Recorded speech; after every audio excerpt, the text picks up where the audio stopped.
According to the Daily Maverick, Eskom and Sasol have agreed to collaborate in the quest to find new gas sources in order to secure South Africa's supply in the future. The power utility and the petrochemicals company have signed a memorandum of understanding which will pave the way for their collaboration.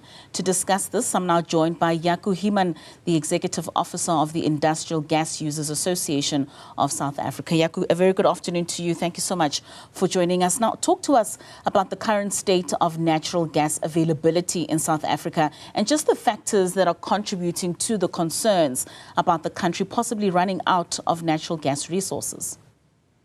Thanks, Katlego, and thanks for having me on your show.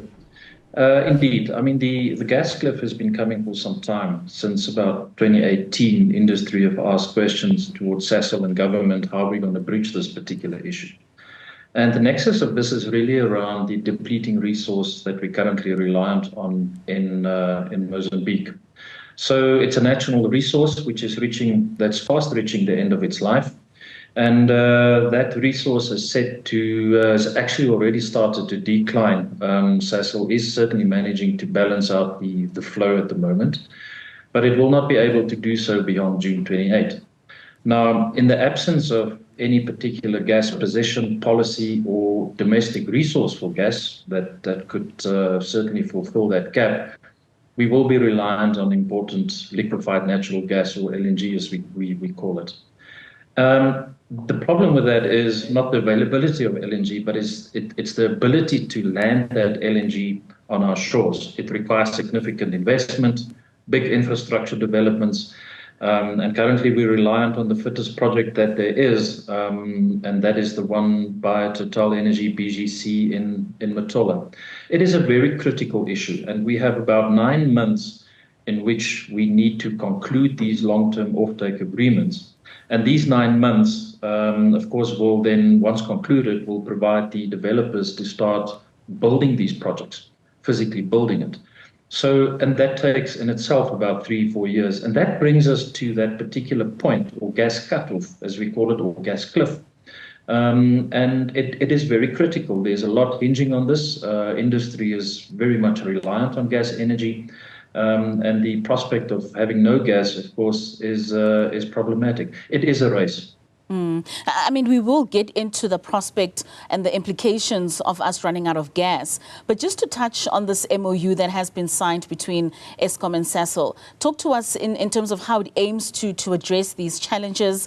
And is it not a tad bit late, given this timeline that you've now put out for us in terms of we knew about this from 2018 and already by 2027, we should be reaching what is day zero, or what you now call a gas cliff?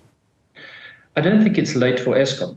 But I think to answer that question, one needs to consider the 4 sort of buckets of LNG demand in South Africa. First and foremost, today you have, for industrial demand, the members that we represent, about 50 to 60 petajoules of LNG requirement. It is that which is actually seeking at the moment to find its own solution, and that is simply in the absence of anything concrete elsewhere. The second bucket for demand of LNG, which is very apparent and possibly real, is Sasol itself. Sasol, of course, indicated or stated that they don't or can't use LNG in their processes. However, they can use some LNG for power generation to power their plants. The third bucket, of course, a very important one, is Eskom. Eskom, we anticipate, will within the next 10 years become the biggest direct and indirect consumer of LNG, purely because of the significant gas to power play that we see in South Africa in the coming years. And then, of course, the fourth bucket linked to the indirect Eskom play is then the independent power producers or private power producers, which will also generate gas to power. The problem here is that Eskom itself, that demand is still not defined. And I think this MOU talks to that particular prospect, the Eskom demand project. The risk here is that we start conflating these particular demand buckets into one area of responsibility for which Sasol is the sole, or Eskom is the sole spokesperson, and that does not bode well for the development of the market and the security of gas energy. Speaking of that market and just the security of gas energy, I mean, industries that do need this gas are steel, chemicals and glass.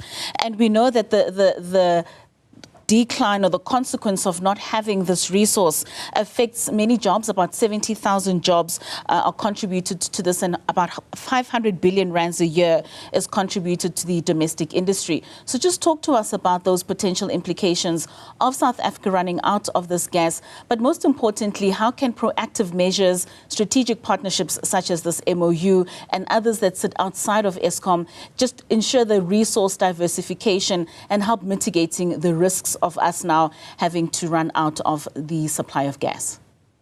So I think first and foremost, the implications of having no gas are quite severe. The industry, of course, steel, ceramics, glass, as you said, but it actually cuts much broader than that.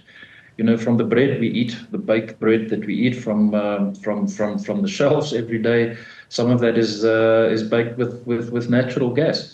Of course, you know, it is consumer goods, it is the aluminium industry, construction industry, mining, and then, of course, those sectors that you mentioned. They are a significant contributor to the economy. We estimate that there's about 70 to 80,000 jobs related to these industries of our members. And of course, the economic contribution in the region of about 400-500 billion rand a year. So it is an absolute significant sector. The problem is the substitute for natural gas is not readily available. You know, these industries use gas at such a volume and scale, of course, that you can't simply move to something else. I mean, there are technical implications, supply chain implications, and the ability to deliver alternative energies are certainly limited. Now, the significance of this particular MOU still needs to play out for the industrial sector. We're certainly not sure where and how it will land. And we wish to continue our engagements with the Minister of Energy to understand exactly what does this mean for industrial gas users as such. We understand that Eskom's got a future need for LNG, and for that they opted to partner with Sasol for particular solutions. But Sasol, given the size of its own LNG consumption in future, cannot be the sole spokesperson for the market going forward on LNG developments. And therein lies the need to better understand how this will play out.